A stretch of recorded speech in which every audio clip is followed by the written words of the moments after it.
I'm sorry, but I do not speak Hindi, so I'm going to answer this in English, but hopefully, since math is a universal language, it will be helpful. And if you're watching this in English and you speak English, that's fine too. So according to Google Translate, the question is translated as, if you have 100,000 rupees with compound interest at 6.25% per annum for 8 years, find the return value at the end of 8 years. So this is a compound interest problem.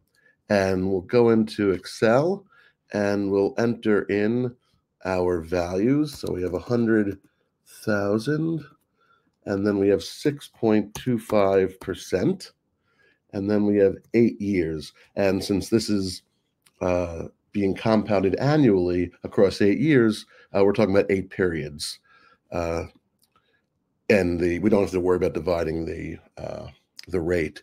And the formula, the general formula for compound interest is we take the initial amount times then 1 plus the interest rate and raise that to the power of number of periods.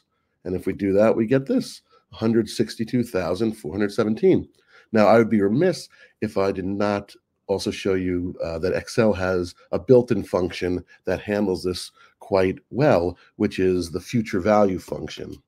Now, future value wants them in a little different order, and it wants rate, no problem. It wants number of periods, okay. It wants payment, that's going to be 0 because we're not putting any money in or out of the account over those 8 years. So we're going with 0. And then the last thing is the initial value.